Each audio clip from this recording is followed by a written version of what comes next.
सभी बच्चों good morning. अपने जो परमाणु वाला जो चैप्टर चल रहा है उसका आज दूसरा दिन है।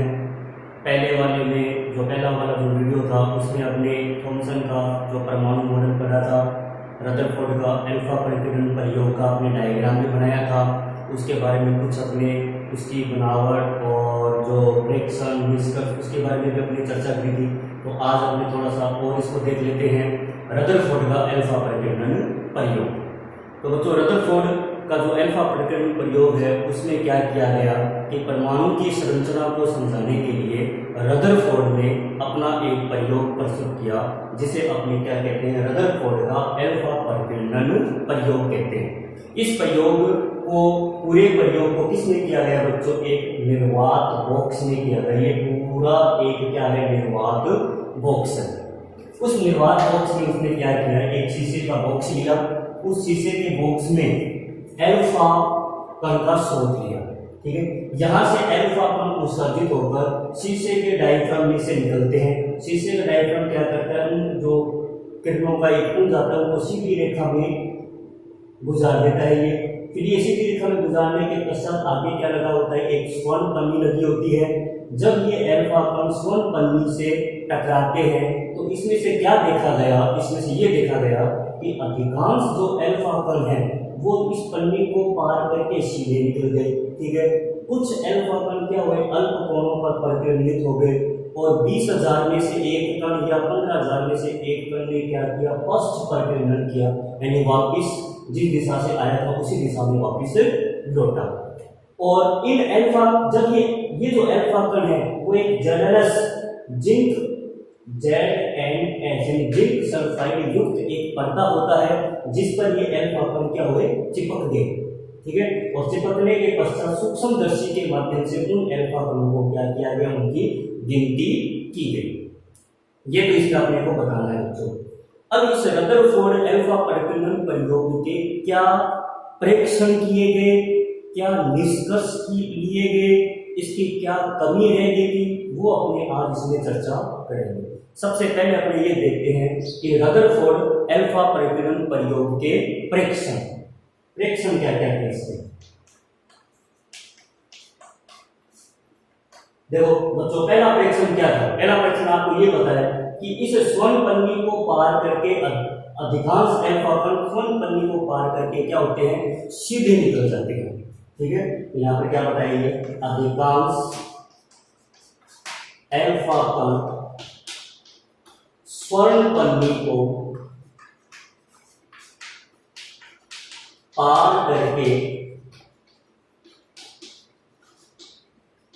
सीधे निकल जाते हैं। ये तो इसका पहला प्रेक्षण है। देखो बच्चों, इसमें 2 नंबर का क्वेश्चन क्या रहता है कई बार के, रदरफोर्ड अल्फा परिकीर्ण प्रयोग के प्रेक्षण लिखिए। तो मैं प्रेक्षण बता रहा हूं। पहला प्रेक्षण को क्या किया गया कि अधिकांश अल्फा कण स्वर्ण पन्नी को पार करके सीधे निकल गए।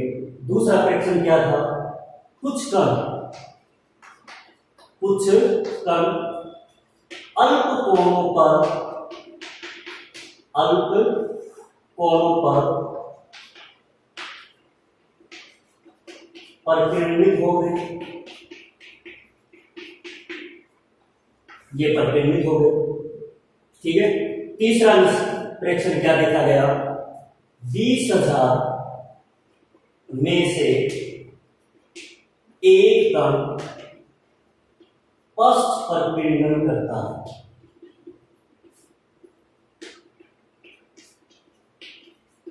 ये बच्चों मैंने क्या बताया कि अधिकांश जो अल्फा कण वो स्वर्ण पन्नी को पार करके सीधे निकल गए, यानी जिंक सल्फाइड पर्दे पर क्या हो गए, चिपक गए। तो मैंने क्या प्रेक्षण बताया, अधिकांश अल्फा कण स्वर्ण पन्नी को पार करके सीधे निकल जाते हैं। कुछ कण अल्प कोणों पर परिकीर्णित हो जाते हैं। अल्प कोणों पर क्या हो गए, परिकीर्णित हुए। 20,000 में से एक कण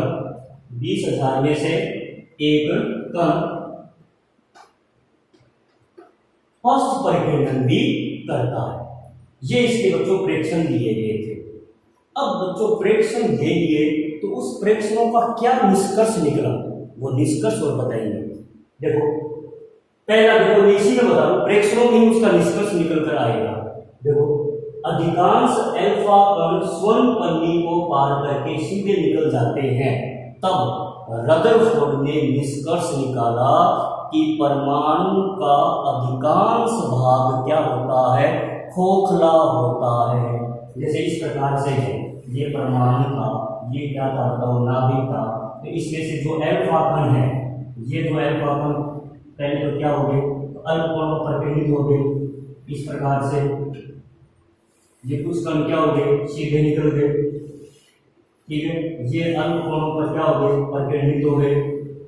और इनमें से एक कण क्या करता है, पश्च परिकेंद्रण करता है। ये सारे क्या है बच्चों, अल्फा कण है।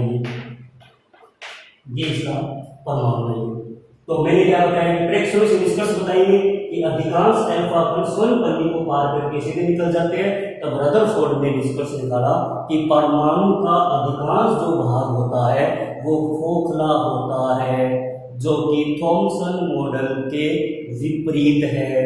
क्यों? क्योंकि थॉमसन मॉडल ने क्या बताया कि परमाणु एक धनावेशित गोले का भाग होता है, ठीक है। तो इससे क्या निष्कर्ष निकला, इससे ये निष्कर्ष निकला कि परमाणु का अधिकांश भाग क्या होता है, खोखला होता है, ठीक है। दूसरा देखो, कुछ कण अल्प कोणों पर परिकेंद्रित हो गए। अब बच्चों ये बात देखो कि अल्फा कण खुद एक धनावेशित कण होता है, और धनावेशित कण का परिकेंद्रण केवल धनावेशित वस्तु से ही होगा। तो ये जो अल्फा कण है वो इस नाभिक के पास में जाएंगे, तो ये इसको क्या कर देंगे, परिकेंद्रित कर देंगे।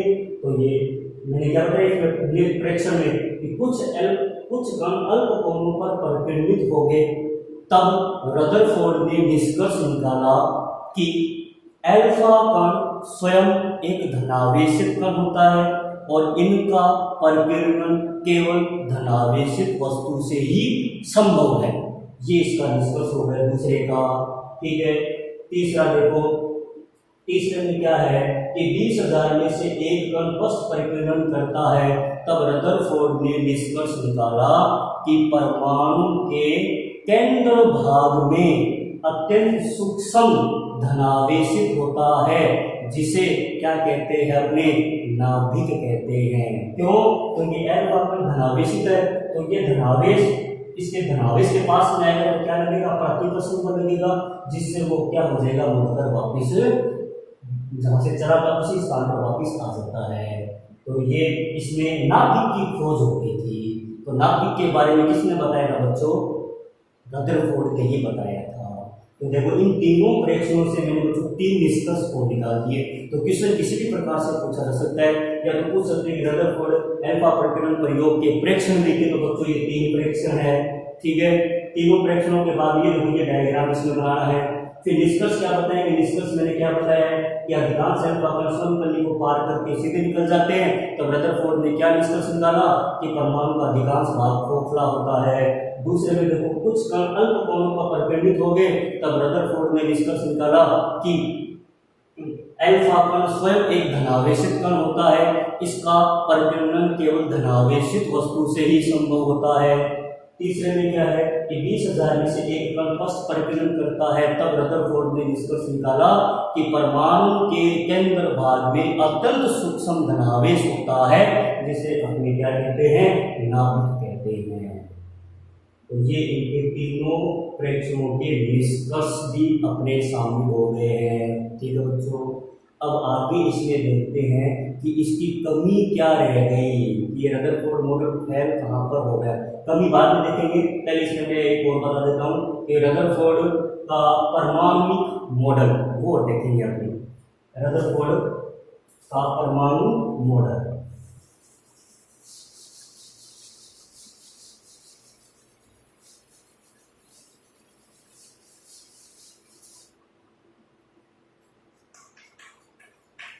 रदरफोर्ड का नाभिक के मॉडल बता दो या परमाणु मॉडल बता दो, अपने परमाणु मॉडल। ये भी कई बार पूछ लेते हैं बच्चे, ठीक है। तो परमाणु मॉडल क्या होता है, देखो सबसे पहले क्या बताएंगे कि परमाणु का समस्त द्रव्यमान अथवा धनावेश परमाणु का समस्त द्रव्यमान ऑब्लिक धनावेश, समस्त द्रव्यमान ऑब्लिक धनावेश परमाणु के केंद्र भाग पर स्थित होता है। नहीं, परमाणु का समस्त धनावेश द्रव्यमान ऑब्लिक धनावेश लगभग 10⁻⁻15 मीटर त्रिज्या के सूक्ष्म गोले में केंद्रित होता है। सूक्ष्म गोले में केंद्रित रहता है। ये नाभिक इसका परमाणु मॉडल में कि परमाणु का समस्त द्रव्यमान ऑब्लिक धनावेश लगभग 10⁻15 मीटर त्रिज्या के सूक्ष्म गोले में केंद्रित रहता है। ठीक है, जिसे नाभिक कहते हैं।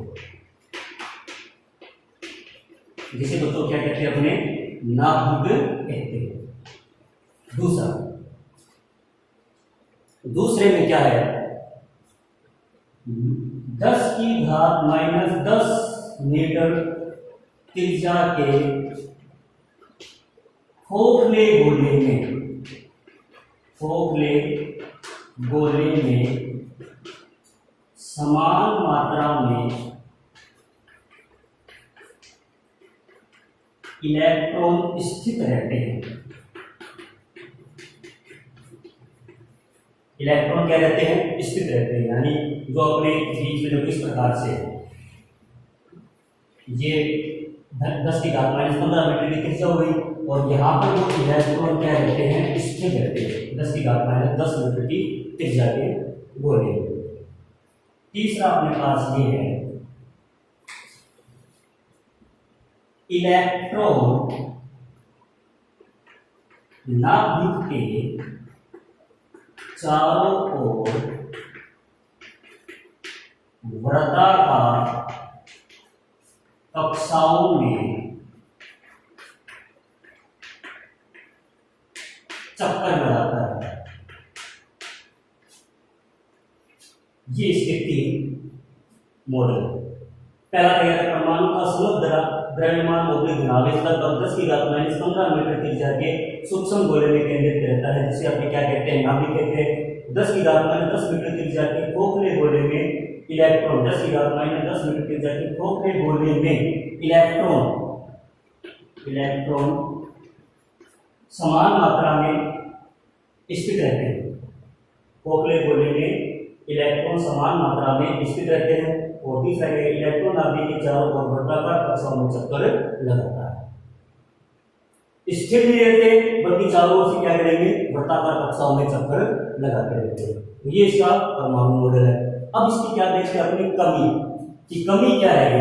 देखो बच्चों, रदरफोर्ड मॉडल की कमी। एक तो रदरफोर्ड का जो मॉडल है वो परमाणु के स्थायित्व के बारे में नहीं बता पाया। परमाणु के स्थायित्व के संबंध में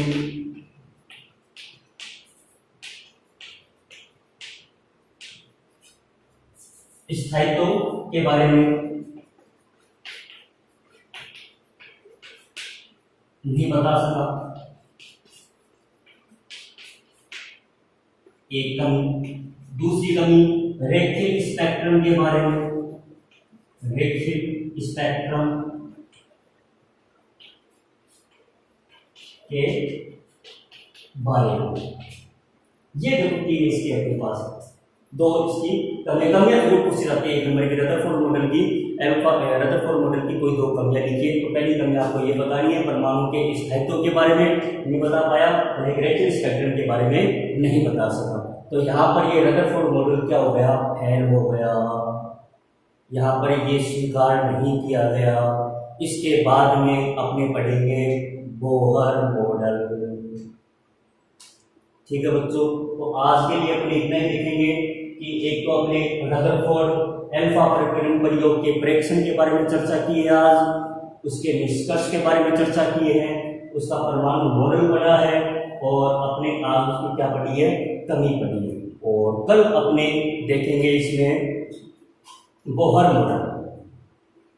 तो आप इनके दो आपको मैंने जो 11वां चैप्टर करवाया था, तो उसके सभी के बच्चों के पास मेरे पास फ़ोन भी आए थे और सभी के नोट्स भी अवेलेबल हो चुके हैं। और ये जैसे चैप्टर खत्म होगा तो इसके भी आपको नोट्स मिल जाएंगे बच्चों। धन्यवाद।